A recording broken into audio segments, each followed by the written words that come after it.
கர்த்தருக்குள் பிரியமான என் அன்பு சகோதர சகோதரிகளுக்கு இந்த காலை வேளையில் கர்த்தருடைய வார்த்தைகளின் மூலமாக உங்களை சந்திப்பதற்காக நான் கர்த்தருக்கு முதலாக நன்றி சொல்கிறேன். உங்களுக்கு என்னுடைய சோத்திரத்தை கூறிக்கொள்கிறேன். கர்த்தர் நம்மை நடத்தி வந்த விதம், இந்த வருடத்தில் கடந்த 4 மாதங்களாக அவர் நம்மேல் வைத்து நம்மை பாதுகாத்து வழிநடத்தி இருக்கிறார். இனியும் வழி நடத்துவார். ஆதியாகமம் புத்தகம் 28ஆம் அதிகாரம் 15ஆம் வசனத்திலே, நான் உன்னோடு இருந்து நீ போகிற இடத்தில் எல்லாம் உன்னை காத்து இந்த தேசத்திற்கு உன்னை திரும்பி வர பண்ணுவேன், நான் உனக்கு சொன்னதை செய்யும் அளவும் உன்னை கைவிடுவதில்லை என்றார்.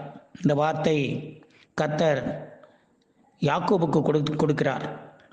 யாக்கோபு பலவிதமான கஷ்டமான சூழ்நிலையிலே இருக்கும் பொழுது தன் வீட்டை விட்டு, அதாவது பெயர்சபாவை விட்டு ஆரோனுக்கு புறப்பட்டு போகிறான். போகிற வழியில்தான் கர்த்தர் யாக்கோபோடு பேசுகிறார்.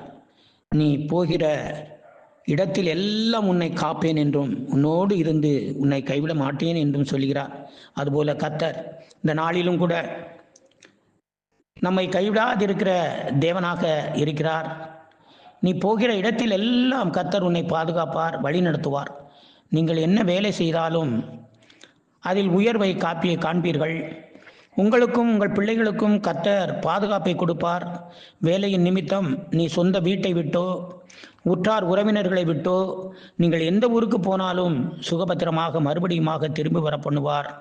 நம்மை கைவிடாதிருக்கிற தேவனாக இருக்கிறார்.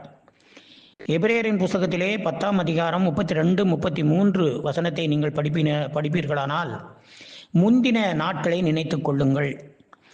நீங்கள் பிரகாசமாக்கப்பட்டிருந்த அந்த நாட்களில் உபத்திரவங்களாகிய மிகுந்த போராட்டத்தை சகித்தீர்களே. நிந்தை, உபத்திரக்குள்ளானீர்கள், அவமானங்களை சகித்தீர்கள். அப்படிப்பட்ட சூழ்நிலையில் இருந்த உங்களையும் என்னையும் உபத்திரவம், போராட்டம் எல்லாவற்றையும் நம்மை விட்டு மாற்றி இதுவரை நம்மையும் நமது பிள்ளைகளையும் கர்த்தர் ஆசீர்வதித்து வழிநடத்தி வந்திருக்கிறார். ஏசாயா தீர்க்கதரிசன புத்தகம் 41ஆம் அதிகாரம் அதில் 10ஆம் வசனத்திலே, நீ பயப்படாதே, நான் உன்னுடனே இருக்கிறேன், திகையாதே, நான் உன் தேவன், நான் உன்னை பலப்படுத்தி உனக்கு சகாயம் பண்ணுவேன், என் நீதியின் வலக்கரத்தினால் உன்னை தாங்குவேன் என்று சொல்கிறார். ஆம் பிரியமான சகோதர சகோதரிகளே, கர்த்தரை நேசிக்கிற பிள்ளைகள் எதற்கும் பயப்பட தேவையில்லை. காரணம், கர்த்தர் நம்மோடு இருக்கிறார். உன் கடன் பிரச்சனையை மாற்றுவார். வேலைக்காக காத்திருப்பவர்களுக்கு வேலையை கொடுப்பார். திருமணத்திற்காக காத்திருக்கிற பிள்ளைகளுக்கு ஏற்ற துணையை தருவார். வீடு இல்லாதவர்களுக்கு அவர் வீடு வாசலை கொடுப்பார். மேற்படிப்புக்காக காத்திருக்கிற பிள்ளைகளுக்கு மேற்படிப்பை தருவார். கற்பத்தின் கனிக்காக காத்திருக்கிறவர்களுக்கு கற்பத்தின் கனியை தருவார். வேலை உயர்வுக்காக காத்திருக்கிறவர்களுக்கு வேலையின் உயர்வை தருவார். ஆம் பிரியமானவர்களே, கர்த்தரை தேடுவதற்கு மறந்து விடாதீர்கள். அவரை நித்தமும் தேடுங்கள், வேதம் வாசியுங்கள், ஜெபியுங்கள். உபாகமம் 4ஆம் அதிகாரம் 10ஆம் வசனத்திலே சொல்லுகிறது, உன் கண்கள் கண்ட காரியங்களை நீ மறவாதபடிக்கு உன் ஜீவனுள்ள நாளெல்லாம் அவைகளை உன் இருதயத்தை விட்டு நீங்காதபடிக்கு எச்சரிக்கையாய் இரு என்று அங்கே சொல்லப்படுகிறது. அவைகளை உன் பிள்ளைகளுக்கும் அறிவிக்க கடவா என்று சொல்லுகிறது. ஆம் பிரியமானவர்களே, நம் கண்ட காரியங்களை மறக்காமல் நாம் நம்முடைய ஜீவனை கொண்டு செல்ல வேண்டும். பிலிப்பியர் 4:4 சொல்லப்படுகிறது, கர்த்தருக்குள் எப்பொழுதும் சந்தோஷமாயிருங்கள், சந்தோஷமாயிருங்கள் என்று மறுபடியும் பவுல் சொல்லுகிறார்.